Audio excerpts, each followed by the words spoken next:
Bonsoir. Le décès du juge-président de la Chambre statuant sur les détournements des fonds destinés au programme des 100 jours a surpris plus d'un dans ses journaux. La réaction du syndicat des magistrats. Relance des travaux de sauvegarde des érosions en progression sur l'avenue de l'Université. Aussi, construction d'un pont moderne sur l'avenue Kianza. D'autres travaux s'exécutent sur des axes en pleine cité de Idiofa. Nous sommes là dans la province de Kwilu. Les détails dans ces journaux que j'ai le plaisir de vous présenter. Mesdames et messieurs, à toutes et à tous, bienvenue dans cette grande édition du journal télévisé sur la RTNC. Nous démarrons notre édition par cette nouvelle triste du décès du magistrat Raphaël Yanni Ovounou, président de la Chambre, statuant sur les détournements des fonds destinés au programme des 100 jours. Les circonstances de sa mort restent jusqu'ici inconnues. Voilà qui pousse les syndicats autonomes des magistrats du Congo à réagir sur cette disparition brutale. Le syndicat est au micro de Odilon Kayumba. La triste nouvelle a fait l'effet d'une bombe dans la capitale Kinshasa. Le décès de Raphaël Yanni Ovounou, président de la Chambre qui a examiné à la prison de Makala le dossier des détournements de fonds alloués au programme d'urgence du chef de l'État. Procès retransmis en direct par la radio-télévision nationale congolaise RTNC. Procès, jusqu'à preuve du contraire, a été géré avec maestria par cet homme aux qualités exceptionnelles, pleuré par la magistrature. Nous avons appris vers 2h du matin son décès. C'est surprenant, ça nous a pris par surprise, d'autant plus que nous étions avec lui, on avait de ses nouvelles, donc on ne pouvait pas imaginer qu'un tel événement pouvait arriver aussi subitement. D'après les informations que nous avons pu obtenir de la famille, c'est qu'il a fait une crise le soir. Il a été acheminé à l'hôpital et là où on a malheureusement constaté qu'il nous avait déjà quittés. À propos justement de sa disparition brutale, le syndicat en appelle les autorités compétentes à apporter plus de lumière. C'est inacceptable. Tenant compte des conditions dans lesquelles il vient de nous quitter, il est impérieux que lumière soit faite sur les causes réelles de son décès. Avant toute chose, puisque dans les heures à venir, nous allons également nous réunir pour voir en fait et réfléchir sur les mesures à prendre. Et je crois que l'autopsie pourra nous en dire plus. Nous aurons à prendre des mesures pour que les magistrats soient réellement et effectivement protégés. Raphaël Yanni Ovounou, qui a presté longtemps en qualité de président intérimaire au tribunal de grande instance Kinshasa-Gombe, était toujours apprécié par son entourage. C'est un monsieur travailleur, disposé à travailler.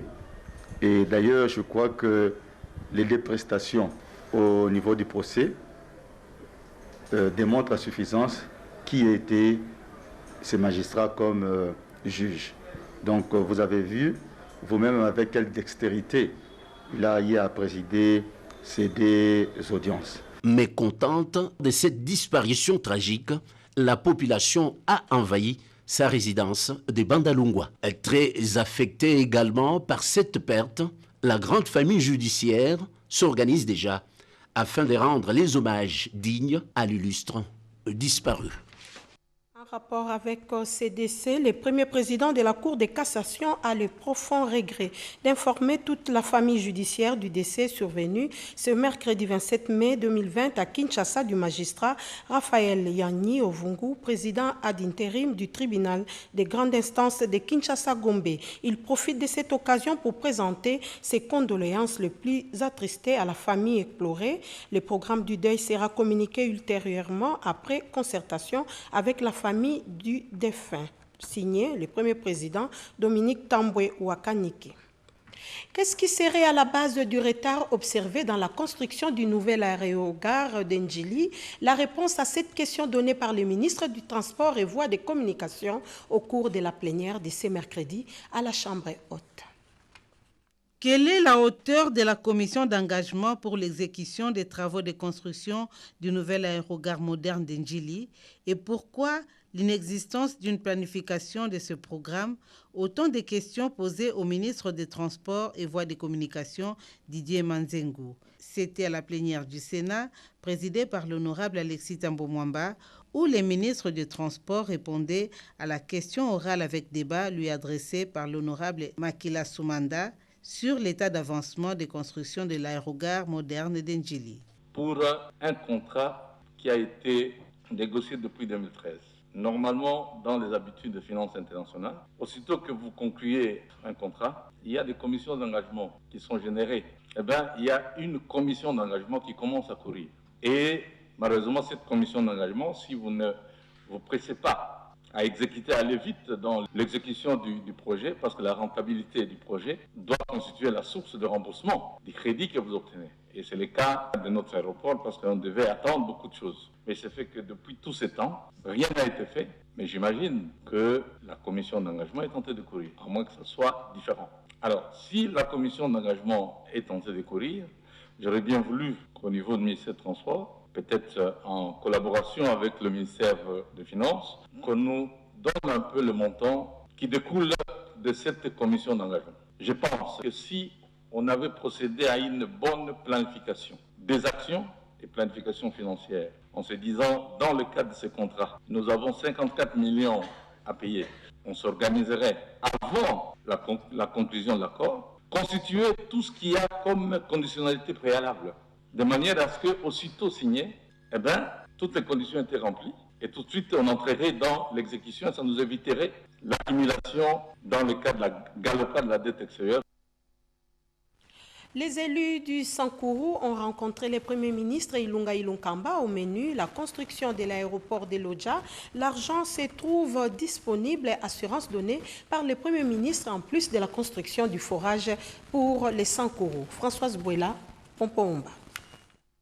Pendant que l'attention demeure focalisée sur la bataille contre la Covid-19, le Premier ministre Ilunga Ilunkamba n'abandonne pas le développement à la base.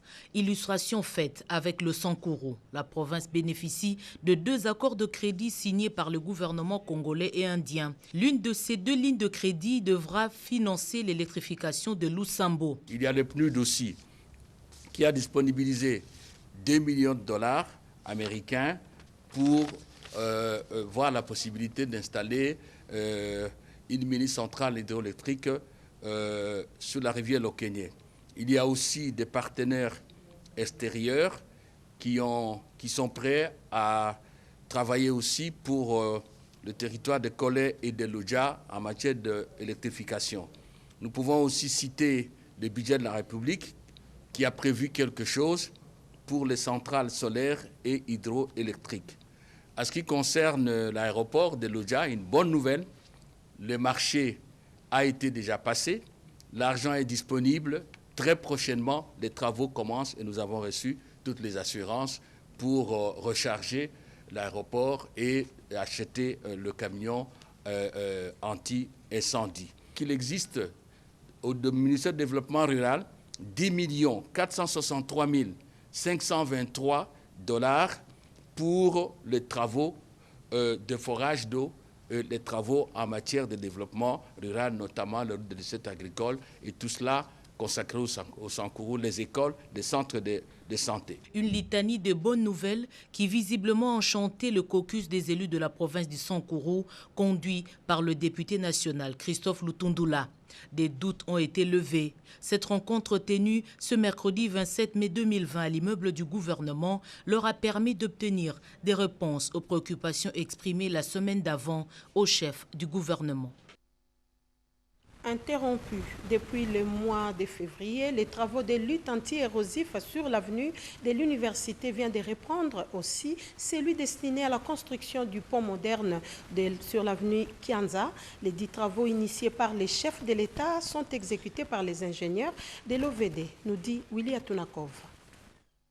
Initié par le président de la République, Félix-Antoine Tshisekedi Tshilombo, à la suite de la coupure en 2 parties de l'avenue de l'université à la hauteur du quartier Livulu dans la commune de Lemba à Kinshasa, causant ainsi d'importants dégâts matériels et des pertes en vies humaines. Après les pluies diluviennes du mois de novembre dernier, les travaux de lutte anti-érosive exécutés par l'Office de voirie et drainage OVD ont repris bel et bien.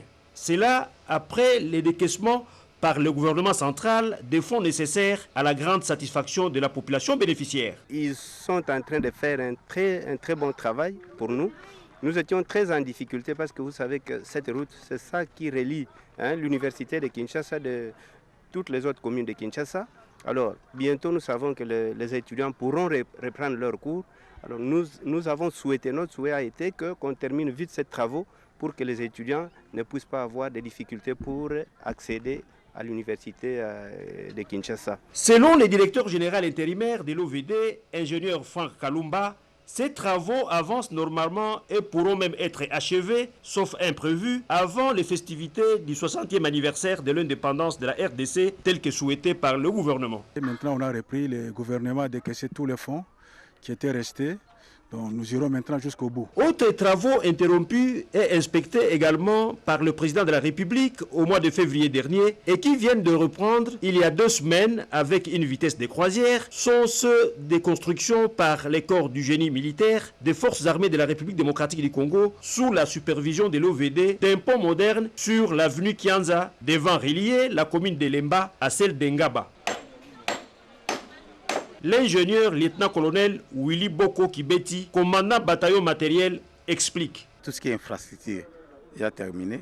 Maintenant, nous commençons les tabliers et nous sommes à l'étape de coffrage du tablier. Après le coffrage, on va passer à l'étape du ferraillage et ensuite le coulage du tablier. Maintenant, comme c'est la saison sèche, on en profite et comme tout a été financé, donc nous roulons comme sur les roulettes. À noter qu'aussitôt, tous les travaux de construction de plusieurs ouvrages de voies de communication à travers la capitale, terminés et inaugurés au mois de juin 2020, ils permettront la réduction des embouteillages et l'amélioration des conditions de vie de la population quinoise, comme qui dirait le peuple d'abord.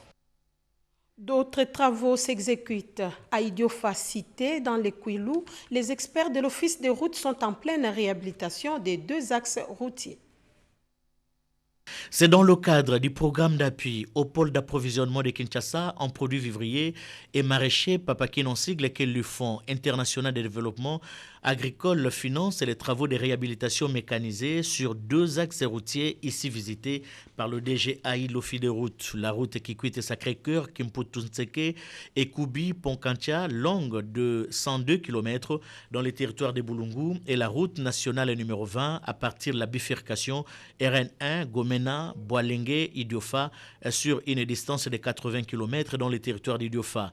Les travaux sont exécutés par la brigade 212 de l'Office des routes qui quitte sur financement du FIDA à travers le projet Papakin. Sur place, engins et personnels ont été mobilisés pour la bonne exécution des travaux en plusieurs typologies. Les travaux préparatoires, le désherbage, l'élagage et l'abattage des arbres.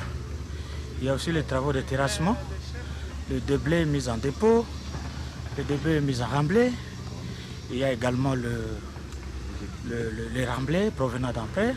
En dehors de ça, il y a la stabilisation de 7 km. Et au-dessus de cette stabilisation au ciment, nous allons mettre une monocouche en enduit superficiel. Je crois que dans 2-3 mois, on aura déjà tout fait. Et il y a seulement un problème ici sur les engins qui nous préoccupent. Les engins sont vieux, il faut les renouveler pour espérer avoir de bons résultats. Partout où il est passé, le DGAI de l'Office des routes, l'ingénieur Floribert Moutouti a voulu tout savoir. Savoir la manière dont les travaux y sont exécutés, savoir les conditions de travail des agents commis pour l'exécution des travaux, savoir si la durée des travaux sera respectée. Quelques observations ont été faites, soit au personnel de l'Office des routes, soit aux contrôleurs des travaux sur le respect des règles d'art. Car là où passe la route, le développement s'ensuit. Exercice similaire au Nord Kivu où le gouverneur a inspecté quelques chantiers en cours d'exécution. Par le gouverneur du Nord Kivu, des travaux d'amélioration de la sécurité, la sûreté et les opérations à l'aéroport international de Goma. Ce projet, dont la première composante réalise des investissements nécessaires pour permettre à cet aéroport de répondre dans l'urgence aux normes internationales de sécurité et sûreté et d'accroître ses capacités à travers la réhabilitation de la piste actuelle d'atterrissage, la réhabilitation et l'extension de l'aire de stationnement des avions, la réhabilitation des systèmes électriques de l'aéroport, la construction d'une nouvelle tour de contrôle avec bloc technique, la construction de la clôture, des sécurités pour ne citer que cela. À l'heure actuelle, beaucoup d'ouvrages ont déjà été réalisés. Nous avons exécuté la zone d'extension du tarmac. Nous avons réhabilité la zone devant l'aérogare fret. Et maintenant, nous sommes en train de réaliser la zone du tarmac devant l'aérogare passager. Et entre-temps, on réhabilite le revêtement qui est fatigué. Et c'est un revêtement qui existe depuis 1976-1977. Le prolongement de la piste d'atterrissage avec une longueur de 3000 mètres comme avant l'éruption du volcan Nyiragongo de 2002. Les voies de circulation taxiway reliant la piste à l'aire de stationnement des avions terminées. Carline Zanzuka Civita, qui s'est réjoui de l'avancement des travaux, projette déjà une exploitation maximale de ces infrastructures. Nous sommes reconnaissants comme gouverneur du Nord-Kivu de voir l'aéroport de Goma s'améliorer au bénéfice non seulement de la population du Nord-Kivu, mais aussi de la communauté tout entière, l'humanité. Les avions internationaux vont atterrir à Goma comme d'habitude et avec plus de sécurité et de sûreté de nos passagers. Les travaux inscrits dans ce projet sont pour les interminés et d'autres se poursuivent. C'est le cas du collecteur de drainage d'eau des pluies vers le lac Kivu réalisé à 70% sur une longueur de 1340 mètres, la construction de la nouvelle tour de contrôle, la réhabilitation de la route et des services de 8 km. À ce stade, la réhabilitation et l'extension de l'aire de stationnement des avions sont pratiquement terminés. Ces projets, assuré par la cellule d'exécution du projet de transport multimodal, est placé sous la tutelle du ministère des Transports et Communications. Il est doté d'une autonomie de gestion administrative et financière. Il s'articule autour de deux composantes, dont l'investissement des infrastructures de l'aéroport et le renforcement des capacités et appui à l'exécution du projet. Retour à Kinshasa où les chefs d'état-major des forces terrestres étaient dans les différents camps militaires pour se rassurer de l'usage des kits de lavage des mains dotés aux commandants des camps.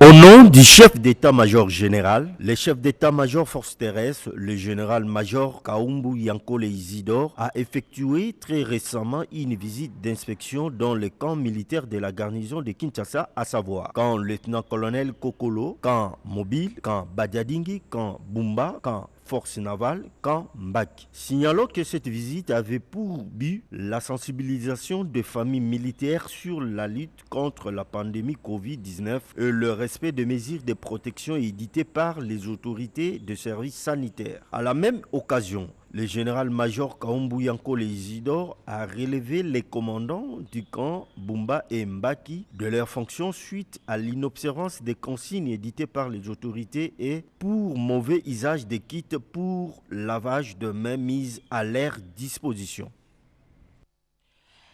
Des kits et des masques ont été distribués gratuitement à la zone de santé de Kikimi. Nous sommes dans la commune de Kimbanseke. Nicole Sesep, Loka et Papi Mbongo.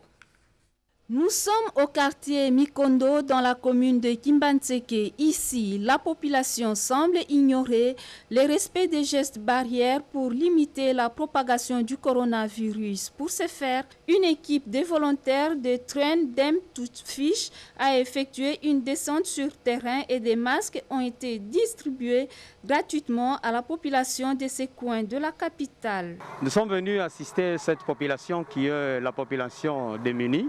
Nous trouvons que c'est une population qui est toujours entassée. Il faudrait maintenant lui apprendre comment il faut se prévenir de cette maladie. Nous avons quand même pu faire ce que nous avons fait et nous aurions besoin d'un soutien extérieur en vue de pouvoir aider la population, comme vous l'avez constaté. Les responsables de la zone de santé de Kikimi saluent cette initiative combien louable. Nous disons merci aux donateurs, la population et surtout celle de la zone de santé Kikimi sont des populations démunies et nous allons assister et distribuer ces cache-nez pour le bon usage.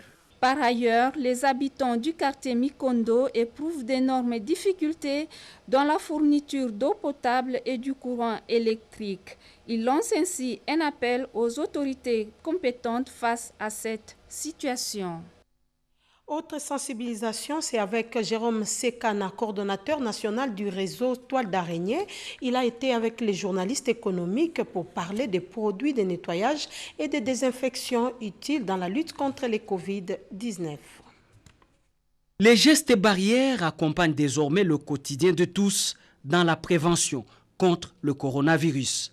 Dans la foulée s'impose le lavage régulier de mains avec de l'eau et du savon, ainsi que d'autres solutions hydroalcooliques.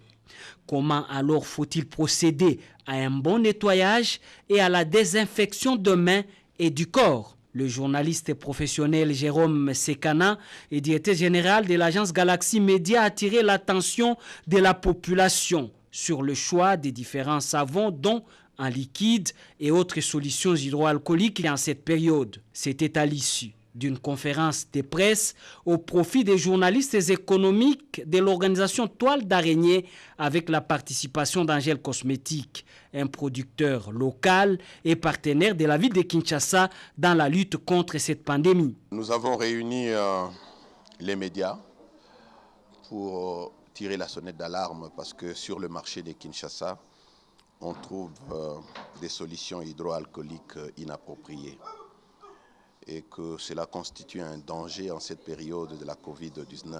Consommer des produits inappropriés, le risque de contamination devient très grand. Il faut prévenir. Nous avons fait entendre à nos confrères l'interview du responsable du département de chimie de l'UNIKIN qui a fait le même constat. Cette firme a déjà volé au secours au peuple congolais à travers des tonnes de ses produits et kits nécessaires remis gratuitement à la radio-télévision nationale congolaise, à l'hôtel des villes de Kinshasa, la prison d'Endolo et celle de Makala et aux différents marchés de Kinshasa. C'est pour limiter la contamination et la propagation du Covid-19. Toujours pour lutter contre cette pandémie au coronavirus, l'Union européenne remet 5 millions d'euros à l'hôpital Saint-Joseph. L'Union européenne, plus que jamais déterminée à accompagner la RDC dans ses efforts de lutter efficacement contre le coronavirus. L'UE, à travers COFED, met le paquet 5 millions d'euros pour soutenir la prise en charge optimale et assurer aux patients internés à l'hôpital Saint-Joseph de Limete des soins de qualité. Étant sélectionné comme la première structure sanitaire de référence de la riposte à la pandémie Covid-19 pour 7 communes de l'Est de Kinshasa, l'hôpital Saint-Joseph bénéficie des services de MSF Belgique dans le traitement des malades atteints du coronavirus. L'enveloppe de l'Union européenne permettra un accès amélioré aux services de santé de la population pour la mise en place de tarifs forfaitaires subventionnés. Enabel, la coopération technique belge, accompagnera cette action pour une durée de 24 mois. Pour l'ambassadeur de la Belgique, Joe Ndeke, ce don constitue une belle preuve que la Belgique reste un partenaire traditionnel pour la RDC. Et nous avons estimé que venir ici, c'était une belle infrastructure qui méritait d'être soutenue à répondre à la menace de Covid qui est actuellement dans cette zone. Ces dons consistent à appuyer l'hôpital dans la réponse du Covid-19 et surtout faire en sorte à ce qu'il soit réorganisé de telle manière à ce que le coût des soins soit abaissé pour la population et la qualité des soins soit améliorée. Le vice-ministre de la Santé Albert Petit et le médecin directeur de l'hôpital Saint-Joseph qui ont réceptionné ce don composé essentiellement de lits, les matériels du laboratoire, le scanner et autres sous l'œil satisfait du cardinal Ambongo se sont dit aussi satisfaits de cette énième dotation de la part de l'UE. Pour l'ambassadeur de l'Union européenne en RDC, Jean-Marc Châtaignier, il est important de renforcer le système sanitaire hospitalier de base si l'on veut faire face à la pandémie. Vous avez là reconnu la voix de Sandra Nyangui. Une bonne quantité de matériel de tests de dépistage au Covid arrive bientôt en RDC. Les premiers lots de ces dons de l'Arabie Saoudite est réceptionné par les responsables de la clinique présidentielle. Témoin de l'événement, Mireille Ndeke. Dans l'élan des solidarités entre États dans la lutte contre la pandémie à coronavirus, l'Arabie Saoudite vient d'apporter son soutien à la République démocratique du Congo. Ces lots, constitués essentiellement du matériel de protection dont de gants, masques et gel hydroalcoolique, n'en est qu'un premier du second qui arrive en début juin et sera composé, lui, entre autres, des laboratoires de tests de dépistage, affirmation du responsable de la clinique présidentielle mandatée pour réceptionner cette première cargaison à l'aéroport international de Njili. Sur cette même lancée, d'autres pays se sont engagés afin d'aider la RDC à prendre correctement en charge les victimes. Ceci renforcera à ce juste titre l'équipe de riposte contre la pandémie qui du reste a cruellement besoin de l'implication de tous pour que soit mis hors d'état de nuire ce vilain virus qui endeuille la planète et attriste de familles.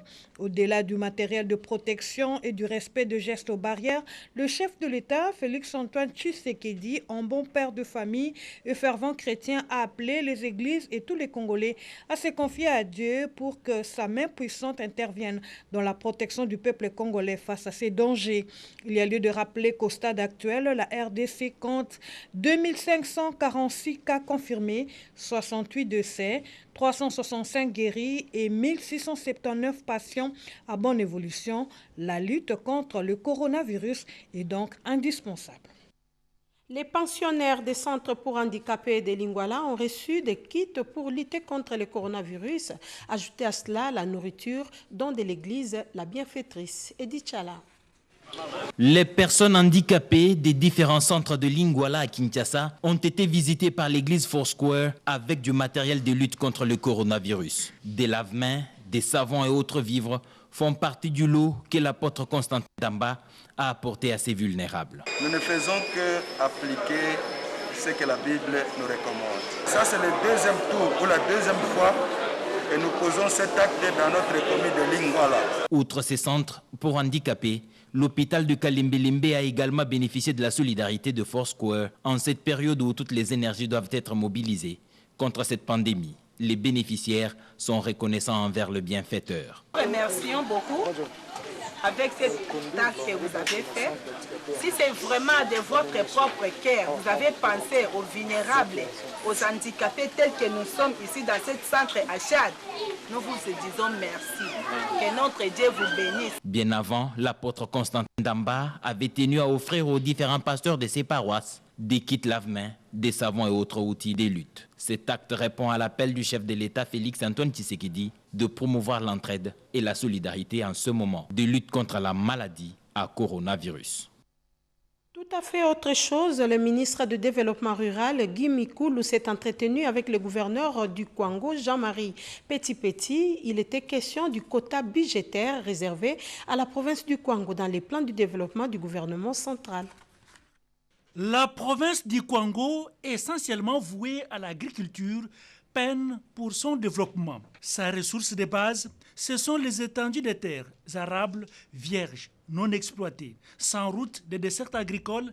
Le calvaire pour la population du Kwango est total. Son gouverneur, Jean-Marie Petit-Petit, est venu échanger avec le ministre du Développement rural, Guy Mikulu Pombom, qui a dans ses attributions l'amélioration des conditions de vie du monde rural et périurbain avec la construction de routes agricoles. Ce qui est beaucoup plus important pour nous, ce sont les routes de dessert agricole. Et c'est l'apanage du gouvernement central, comme je dis, aussi du ministère tutelle rural. On attend que cette maladie puisse passer et puis après, on y reviendra. Bon, le deuxième point, c'était autour de deux nouvelles structures qu'on a mises en place, l'OVDA et puis l'ONER. C'est très bien, c'est une bonne initiative pour pouvoir aller vraiment au cœur du problème. Le cœur du problème, c'est le financement des routes de dessert agricole. Tant qu'on ne prendra pas de mesures là-dessus, et nous ne verrons rien du tout comme argent, et ces routes ne seront pas bien entretenues, là, on ne peut pas prétendre à un développement. Certes, la pandémie de coronavirus paralyse tout, mais le secteur de production devrait retenir l'attention du gouvernement de la République et penser déjà à l'après-Covid-19, surtout en ce qui concerne l'autosuffisance alimentaire. Quelques communiqués nécrologiques avant de nous séparer. Les conseils supérieurs de l'audiovisuel et la communication a la profonde douleur d'annoncer à l'opinion les décès de M. François Toufou-Kambouze, haut conseiller et membre de l'Assemblée plénière du Conseil, survenu le mardi 26 mai 2020 à Kinshasa. En attendant le programme des obsèques, le deuil se tient à sa résidence sise sur la 12e rue industrielle, avenue Kabasele numéro 9, signé les rapporteurs du CESAC, Chantal Kanimbo Manyong. Les familles Djoulou Pengue et Moutiri vous font part du rappel à Dieu de leur maman, grand-mère et arrière-grand-mère Zaitouni Akimana Mériciane, âgée de 88 ans, rappelée ce vendredi 22 mai 2020 à Kinshasa. Le programme des obsèques se présente comme suit. Jeudi 28 mai, levée du corps de la morgue de l'hôpital général des références de Kinshasa, ex-Mamaemo à 10h, recueillement sur place à 10h. Et 10h30, départ pour le cimetière de Kinkole, Nouvelle Cité à 11h, retour de la famille restreinte sur les lieux du deuil dans le respect des normes de confinement et du Covid-19. C'est signé pour la famille, pasteur Jacques Alimassi et puis maître Odifax Mouti. Le général-major à la retraite Ilunga Kapambu Constantin Claude et la grande famille Badinebene Kapambu informent les amis et connaissances du décès de leur mère, Baba Kapinga Mwamba Bonso Makolo, survenu à Kinshasa ce lundi 25 mai à l'âge de 95 ans. Le corps de l'illustre disparu est gardé à la morgue du camp Kokolo et la suite du programme sera communiquée ultérieurement pour la famille. Le commandant adjoint Kabila Mukombi, Sam général de brigade. Les derniers communiqués, la famille Estache Kasongo Mahata Vumba et l'ensemble de leurs enfants, dont Christian Kasongo Manianga, Ernest Kasongo Mulonda, Flore Kasongo Kilongozi, Philomène Kasongo Mwanvuma, Yvette Kisimba Mutole Mimi Kongolo Mwamba et Naomi Mike Mukalai ont la profonde douleur d'annoncer aux communautés Kaoulou Minono de Manono, Moubeka de Kabalo en particulier et Bouloubaï Bukata en général, ainsi qu'aux amis et connaissances les décès de leur épouse et mère, Mbouyou Aïza Bernadette, mort survenue, samedi 23 mai 2020 au centre hospitalier Nganda à la suite d'une longue maladie. Les recueillements se tiennent sur l'avenue Boussou-Djano, numéro 73 dans la commune de Kassavoubou, tandis que la levée du corps à la morgue de l'hôpital cinquantenaire aura lieu ce jeudi 28 mai 2020 à 9h30 et l'enterrement au cimetière Nécropole entre terre et ciel le même jour. C'est signé Christian Kasonga Mayamba. Voilà, c'est sur cette note triste que nous allons terminer ce journal, mais avant de nous séparer, les rappels des titres. Le décès du juge président de la Chambre statuant sur les détournements des fonds destinés au programme des 100 jours.